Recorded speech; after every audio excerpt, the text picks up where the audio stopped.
Welcome. I'm your host, Catherine Banwell. As patients navigate their myeloma care, it's essential for them to feel informed when engaging with their care team. That's why the Patient Empowerment Network developed the Thrive series to share support and educational resources so that patients can feel confident at every stage of their care. In today's program, we're going to hear from a renowned myeloma expert as we discuss CAR T-cell therapy. Before we meet today's guest, please remember that this program is not a substitute for seeking medical advice. Please refer to your healthcare team about what might be best for you. Well, joining us today is Dr. Beth Faiman. Dr. Faiman, welcome. Would you please introduce yourself? Thank you so much, Catherine, and it's such an honor and a pleasure to be here today. My name is Beth Faiman. I am a nurse practitioner and a PhD researcher at the Cleveland Clinic in Cleveland, Ohio, where I have worked since 1994 in the field of myeloma mostly. Thank you. Excellent. Thank you so much for joining us today. As I mentioned, today's program is part of our Thrive series. So from your perspective, what does it mean to thrive with myeloma? So to thrive with myeloma is something that when I started managing patients in the 1990s, individuals didn't live very long, maybe 2 to 3 years, because we did not have good therapies. Now we talk about living well with myeloma, thriving with myeloma. It just makes me so happy. I think of plants. I think of flowers that can grow in the right environment. I had a plant in my office recently that somebody had gifted me, and it sat there and tried to soak up the little bit of sunlight that it could muster, and just wasn't doing well. So I brought it home and I put it in a big window. That plant is beautiful now, and I just love looking at it and thinking about it. And it reminds me of how if you're in your right environment with multiple myeloma, you surround yourself with friends, families, coworkers, church friends, or places of worship, then you can really thrive in that environment, or you can grow. And even though you have a cancer diagnosis, that is not, and I hate to use the D word, death sentence anymore. You can live many years and live well with myeloma in the right environment, like my little plant. That's a great idea to think about. Thank you. Well, we've covered this in recent webinars, but it's worth sharing again. Can you give us an overview of the process and timeline for someone choosing CAR T-cell therapy for myeloma treatment? Yes, so CAR T-cell therapy, when we first started discussing this in the mid 2000s, I thought this was science fiction, taking somebody's own cells, engineering them to be fighters against the cancer cells. I thought it was science fiction, but now we have 2 FDA-approved therapies for multiple myeloma. It's ide-cel, which was approved in 2021, and cilta-cel approved in 2022. Now, the process is lengthy, and I know you've covered this before, but from my perspective, I think if you want to take something home from this webinar, plan early. So you need to have 3 prior lines of therapy as a myeloma patient to qualify for this treatment, but you can start planning for it ahead of time. So it's not available in every center. So you want to start, researching what the closest center would be for you to have this therapy, and many different patient support networks will have these centers on their website. So anyhow, you find out, okay, I want to learn more about a CAR T-cell therapy, then you have to meet with a specialist. So you get that education, have that referral, and meet with a specialist at a center that does CAR T-cell therapy. And that might be where you got your initial transplant if you then return to the community. After that, then we find a slot for you when it's ready. So there is that process of financial, physical, social things that are checked in the background. You meet with a social worker, nurses, etc. Once you've confirmed that you're going to go through this process, now it might be 3, 6, 9 months in the future if you're a planner. But if you want to just gain information, it's that harvesting and storing of the cells. And that's where I try to tell people, age is not a number. You can be at any age, you qualify for this therapy. We've had people well into their late 70s, early 80s who've gotten these therapies. Long story short, it's a process. You get your cells harvested, and then while they're being manufactured into fighters, they take the T cells from your blood through an apheresis machine and freeze them, send them off, make them into fighters, then reinfuse them in your bloodstream. It's a long process. It can take anywhere from 2 to 3 months from when you decide it's right for you. Mhm. Well, thank you for explaining that. That's really important. It puts it into perspective, and it's a big undertaking, but also quite manageable, I think, right? With the right team and support. Who are the members? Yeah, absolutely. The family members, friends, and of course, that I like to use the words the multidisciplinary team. That's your physicians, your social workers, nurses, nurse practitioners like me, pharmacists, and then all your other specialists. So really mounting that team from diagnosis and throughout your whole journey as a myeloma patient can really enrich in your life and again help you thrive in that environment. Yeah. It sounds like there's a lot of support for someone going through this process, and that the care partner also plays a critical role in the on the care team, right? Oh, absolutely. And so I am a big advocate for a care partner.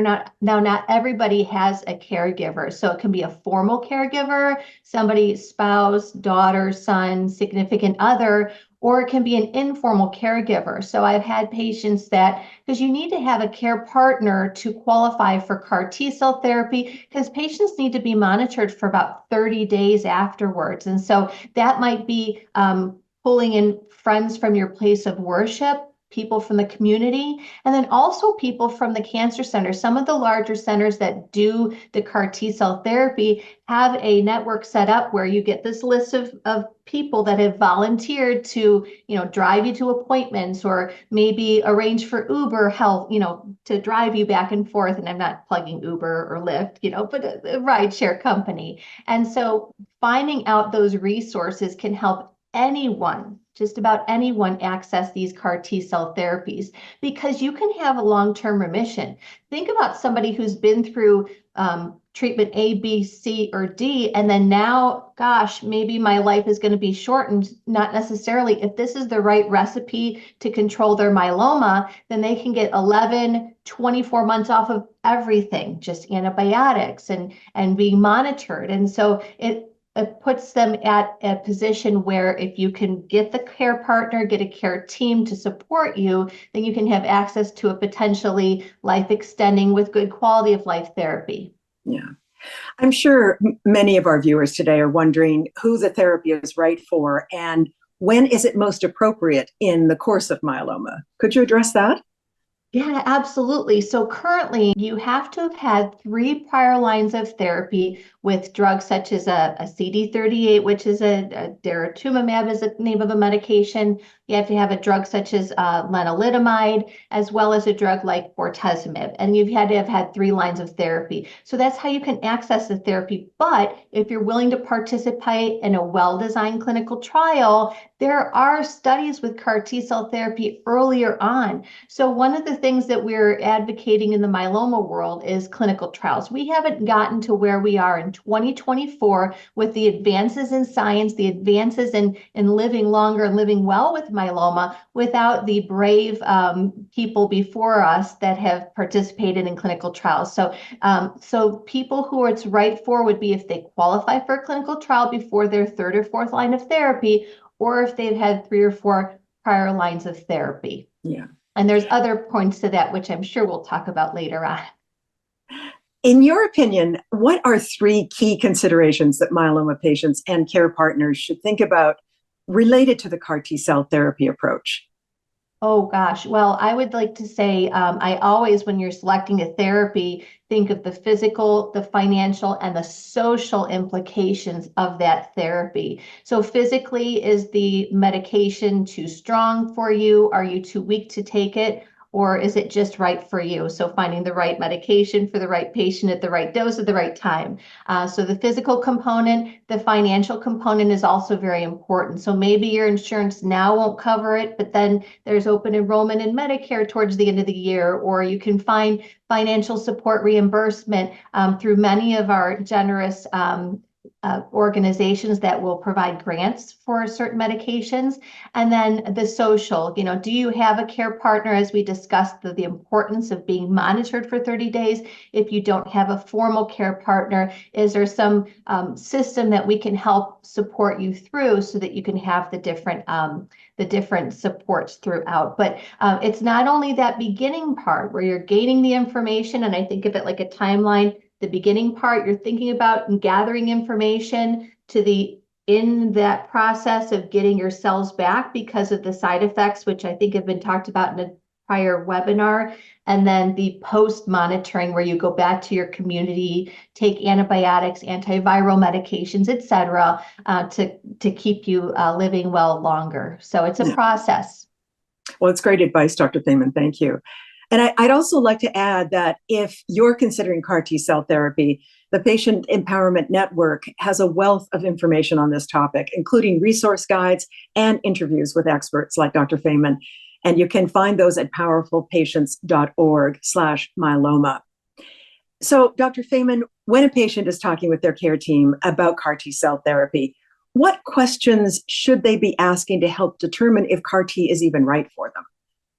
Catherine, that's an excellent question. So let's just say that somebody from Patient Empowerment Network heard about CAR T cell therapy for myeloma and then sought out a local institution that might be conducting that procedure. And so then they come for that visit, and what you mentioned was just spot on, getting a list of questions together. What we do at my institution, as well as many throughout the country, is a process called shared decision making. And you might have talked about this on prior webinars, but shared decision making occurs when that healthcare team, such as the physician, nurse practitioner, pharmacist, whoever, shares information with the patient and their care partner. You mutually share information to arrive at a decision. And so many studies have been done on shared decision making. It's done in many different areas.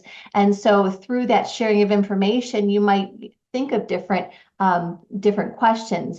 Some of the things that I try to proactively offer, we all have our lists of things that we educate our patients on, but some of the things I proactively will recommend to patients and their care partners when you're seeking an opinion at these centers is, what are how long will I be sick? What are the biggest side effects of the medication that I have to worry about? Asking your care team, I know it sounds silly, but are they aware of all your prior health concerns? And especially if you're coming for an evaluation, maybe you have peripheral neuropathy where you have numbness and tingling in your fingers or toes, or a history of kidney disease. Your kidneys look fine now, but maybe a few years ago at the myeloma diagnosis, the kidneys had a temporary failing and now they're better. So they'd want to protect you with future medications. How long will you have to take medications after the CAR T procedure? There's antiviral medicines, antibacterial medications, and medications called IVIG, which strengthens your immune system. And then finally, asking about the infection protection afterwards. Do you have to do you have to get vaccinated again against pneumococcal, shingles, and all of those other things that we do? The cellular therapy guidelines suggest time points for 1, 3, 5, et cetera, months after CAR T cell procedure to get revaccinated. So who's going to do that for you? How are you going to know what to get? So make sure that they give you a timeline, calendars, and set expectations for what you need to do as a patient, and then you'll help them set expectations for what they need to do to provide you the accurate education. Well, talking about what to expect after CAR T cell therapy, would you tell us what some of the potential side effects are? Oh, absolutely. So CAR T cell therapy, again, it harnesses your immune system using your T cell. Your T cells are so important in your immune system to be programmed as fighters. And as people age, or after they've had myeloma or other kind of cancers, those T cells just don't work as well. And so what we want to do is we want to engineer them and program them with this, what we call a viral vector, to be fighters. So those T cells, as I mentioned, are harvested, stored, and then manufactured to go. And I tell people it's like, that Pac-Man video game. It goes around in your bloodstream, just kind of eating away at the myeloma cells. So you don't take any medications. You don't go in for IVs every week or twice weekly, or taking pills at home to treat the myeloma.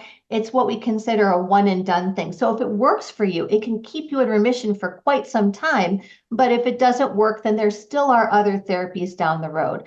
So the CAR T-cell therapy is something that is an option, but there are other therapies out there in many cases. There's something called a bispecific antibody. There's 3 currently approved for multiple myeloma now. So maybe a CAR T-cell therapy doesn't seem right for you because you're not in a good remission, or the cancer's too active right now. So you don't have the time to wait for manufacturing of the cells and then putting them back in your bloodstream. Those bispecifics will fill that gap. So when you're discussing the options, aside from clinical trials and other drugs, the bispecific antibody is very similar. One of the things that I wanted to highlight is that nowadays we're into these things called sequencing. So we're trying to figure out what order to give these super effective drugs. Should we give the bispecific antibodies first, or should we give the CAR T-cell therapy first? And in most centers, if you have time to wait and you're planning,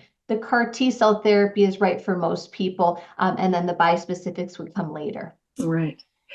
So after CAR T-cell therapy is completed, what potential side effects might people experience, and what should they look for?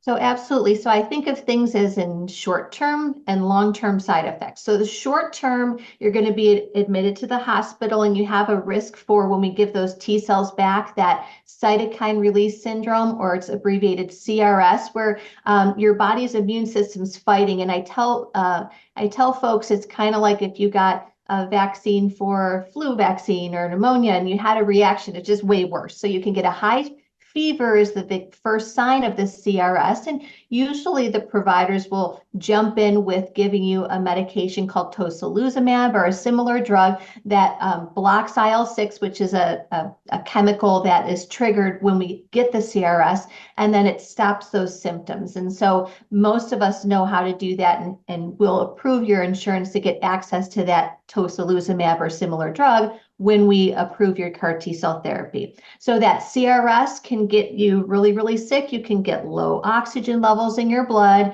You can get a high fever, and you can drop your blood pressure. But most CAR T-cell centers the nurses and the staff are very well trained to monitor this every 8 hours in most cases. Another rare side effect we worry about is ICANS, and it's a neurotoxicity kind of thing. It can be with CRS or without CRS, but they'll ask you to do things like write your name on a piece of paper every 8 hours, or draw a clock, or count backwards from 100.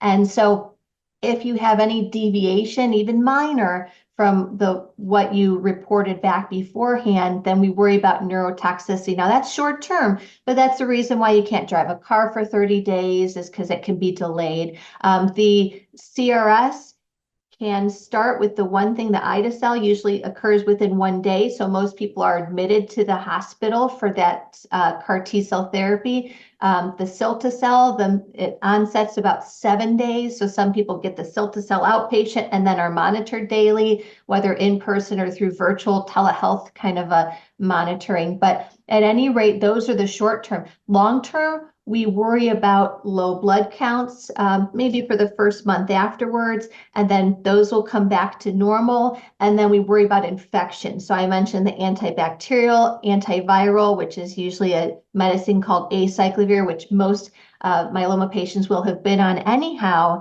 And then that IVIG to protect against viruses and bacteria when your immune system is so low. But fortunately, if we control if you have the CRS, it usually comes with the CRS, although it can be independent. We try not to give steroids because we don't want it to interrupt the CAR T-cell process, but many institutions will give that tocilizumab for ICANS, and if that doesn't get better, then they'll give you steroids such as dexamethasone, and so that will usually reverse itself pretty quickly. Longer term, after 30 days, you can get with the Carvykti, particularly something called Parkinsonian things, where you can get a little bit shaky, something like that. Again, it's very rare, and I have had hundreds of people who've undergone the CAR T-cell procedure at my institution, and knock on wood, fortunately, I've not seen firsthand that side effect. And I think it's because we're so good now at treating the eye, preventing the ICANS and the CRS as best as we can while they're inpatient and doing real close following.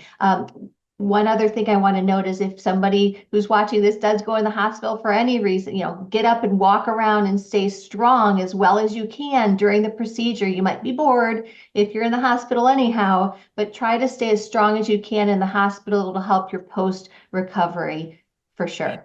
What about more mild side effects like fatigue and changes in appetite?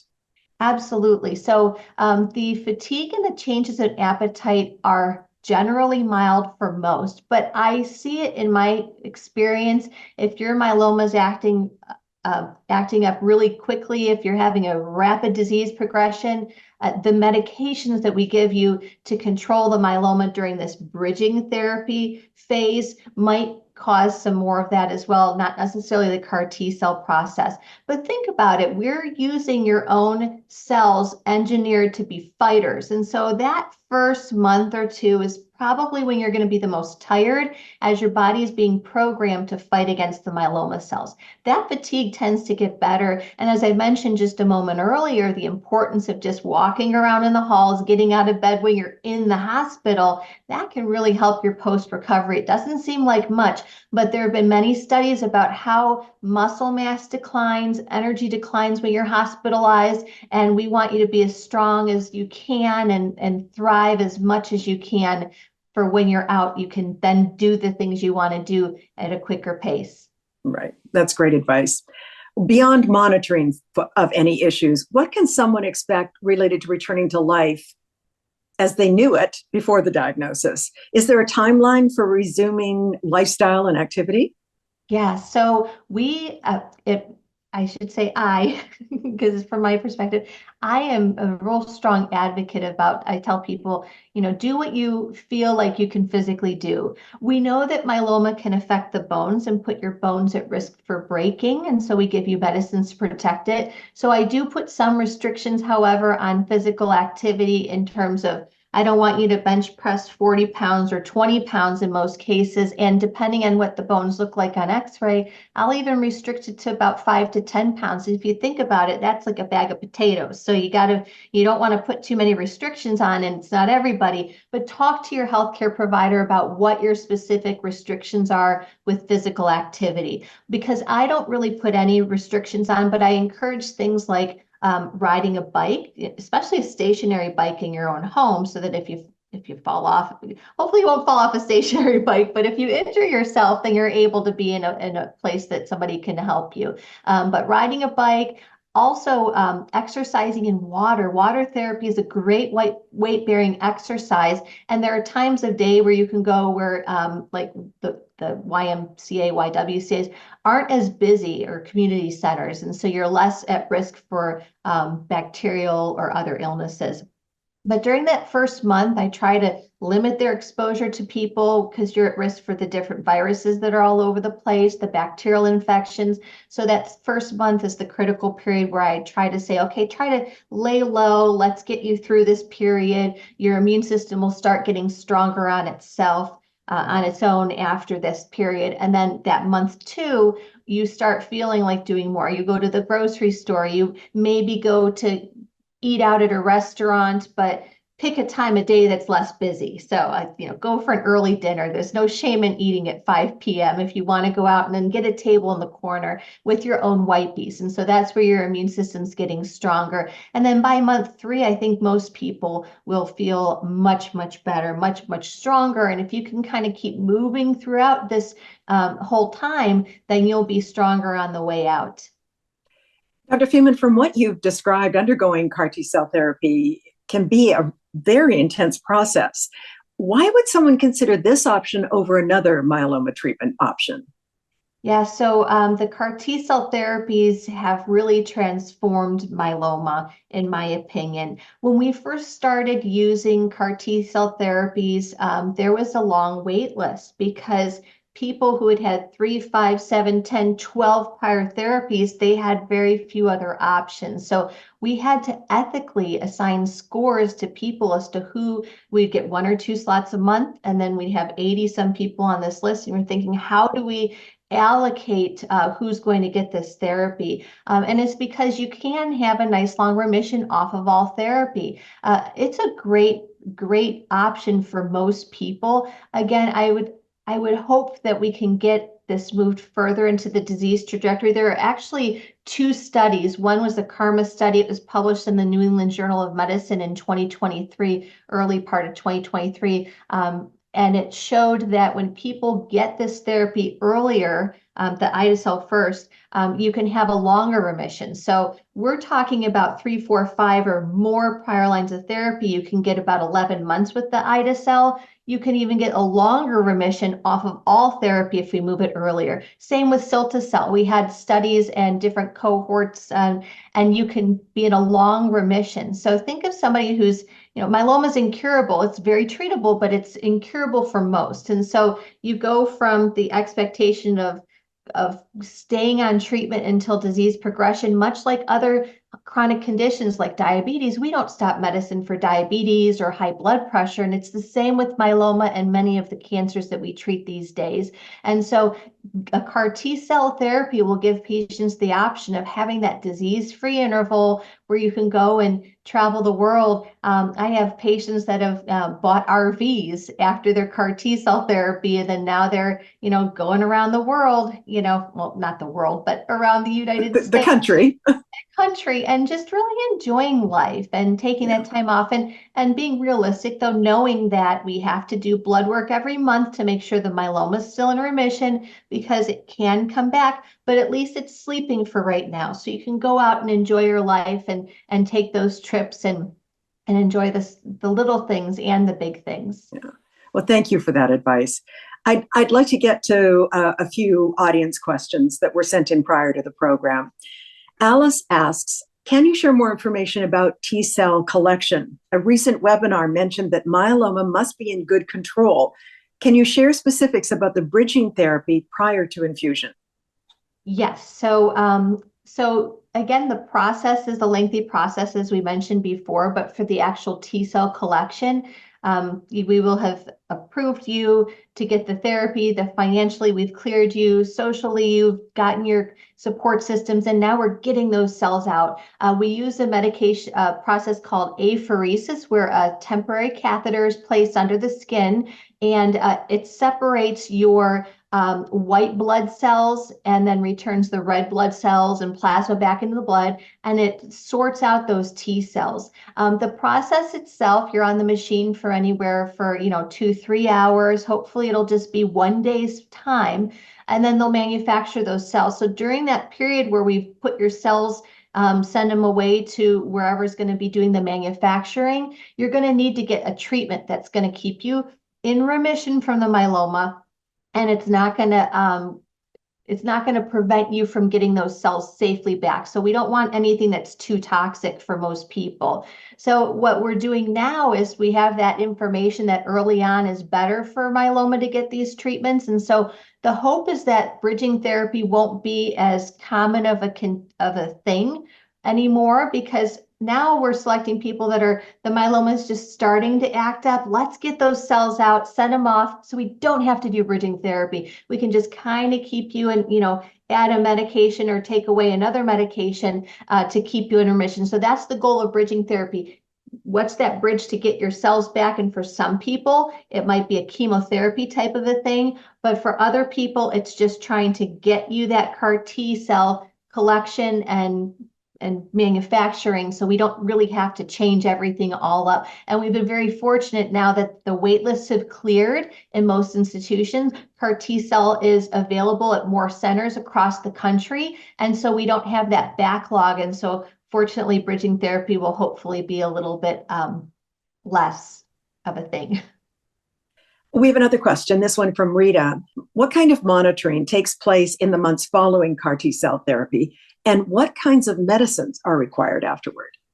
Oh, excellent. So the monitoring is usually on the short term within the first 30 to 60 days afterwards. You're oftentimes, depending on what your blood counts are showing, you might have to get blood counts tested more frequently. So that complete blood count shows you the white cells, the red cells. The white cells fight infection, red cells carry oxygen, platelets clot the blood. That's a marker of how well your bone marrow is functioning. And it's also can be those innocent bystanders can go low, temporarily after this procedure. So definitely those CBCs need to be tested for some people weekly, some people every other week, and your healthcare team will tell you how often. After that first 2 to 3 months and your blood counts are all in good shape, then we can just go oftentimes to a monthly monitoring of the myeloma lab. So that's the CBC and the chemistry panel, but also the paraproteins and the blood and the urine get monitored. There's also another test called a CD4 count. That's something that you wouldn't have had beforehand. The CD4 count is an immune count that we want to be over 200. Oftentimes you'll be on an antibiotic called Bactrim or an inhaled called pentamidine to lessen the chance of a certain kind of infection called PJP or pneumocystis. And so those are those atypical infections that we're now seeing with CAR T-cell and other therapies. And as I mentioned, acyclovir to protect against shingles is the medications, but you're not going to be on any anti-myeloma medications other than maybe a bone strengthener if you get that intermittently. Fortunately, after CAR T-cell, you don't have any anti-myeloma therapy as long as you're in remission. We also received this question from a viewer named Rob. If you receive CAR T therapy, how long does it last? And have you seen remission for a long time?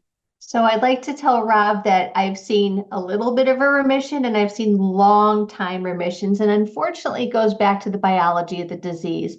People that have a more aggressive type of myeloma tend to not have as long of a remission, but that's not always the case. So if you have what's called a standard type of myeloma, which fortunately, about 80% of the people have a standard or good type of myeloma, you can get an 11 to 24-month remission if you've had many prior therapies.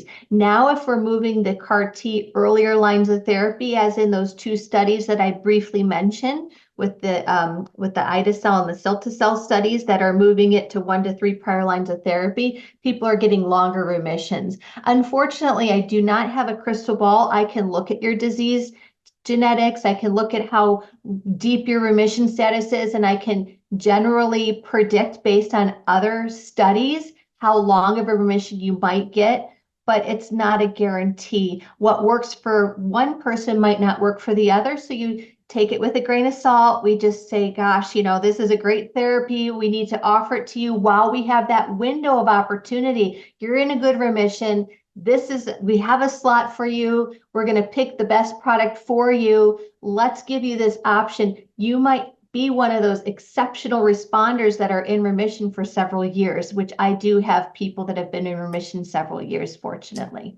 Okay. Well, thank you so much for the thoughtful responses to those questions.